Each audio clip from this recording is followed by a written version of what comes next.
All right. Spirit Airlines went out of business. And I think a lot of people can be happy about this because Spirit Airlines sucked. It was the worst airline to fly. They had this weird business model where they would charge you a low fee and then try get you to pay the regular fee by charging you for absolutely everything. And I guess there were some things that were good about it, that you didn't have people waiting and blocking up the aisles with all their carry-ons and everything. But this business model ultimately failed. And this brings us to what I really want to talk about, which is why I think any antitrust legislation is stupid. Totally, totally idiotic and stupid.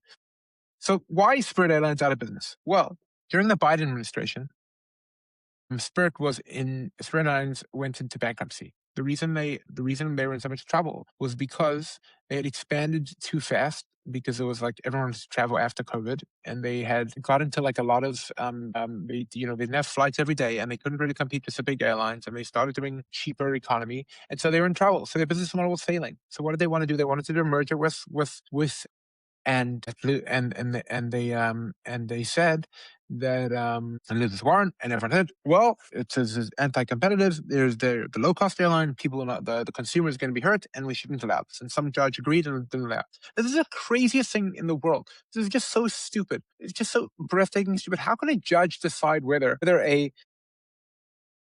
a merger is a good idea or not, whether it's going to hurt consumers? How does a judge know what the business reality is? The fact is that Spirit Airlines could not continue to operate because their business model was messed up, and they needed to either go out of business or be bought. Something needed to be changed. But no, these politicians, they know the best. So what happened? They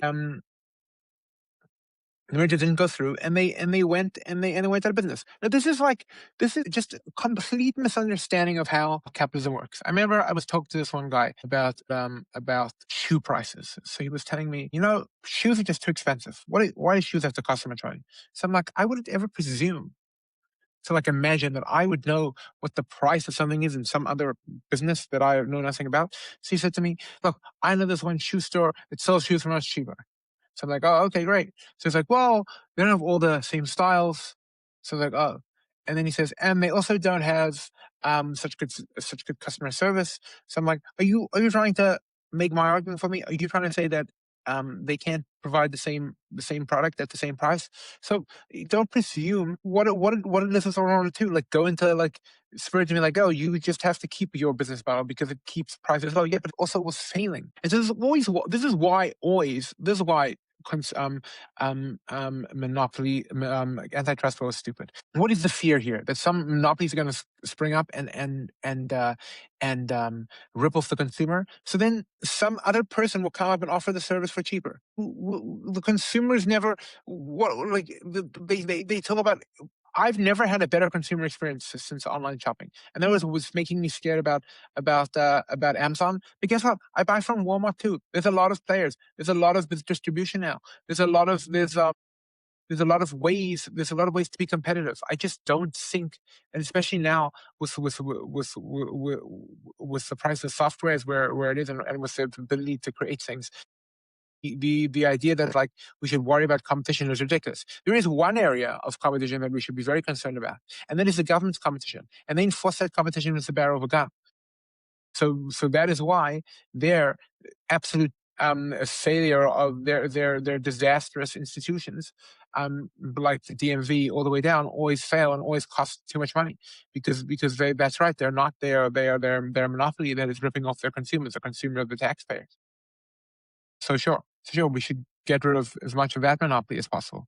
But certainly the idea that the government should be able to tell two companies they can't merge is just completely ridiculous and should just be abolished. All right. On the Iran war, it looks like there's a good chance that America is going to lose this war, in the sense that the regime will be intact, and we will not get an agreement better than what Obama got. Already it sounds like he's making a very similar deal to Obama, where it's like a capped deal. They can't enrich uranium till this many years. Would they keep to that? I don't know. The whole thing is ridiculous. Obviously, Iran really wants to keep their weapons, and it sounds the ability to make weapons, and it also sounds like they can last for much longer than previously thought, which I think is always seems to be the case. Like, I think this is a ridiculous notion that we know how long someone can last. I heard this about Hamas, and I heard this about, like, we don't know. Terrorists seem to be able to last a long time, and they don't seem to have the staying power to do what has to be done in terms of in terms of um, in terms of opening the Straits of Hormuz. If they would open the Straits of Hormuz, if they would just do that, then, with the operation that they were supposed to do, uh, so then there'd be a big chance, because then they could last forever. But without the Straits of Hormuz being opened, they're going to make some sort of pathetic deal over here. So those are my predictions. Either they open the Straits, or they're going to end up with some sort of lousy deal. That'll just tell you guys. Till next time.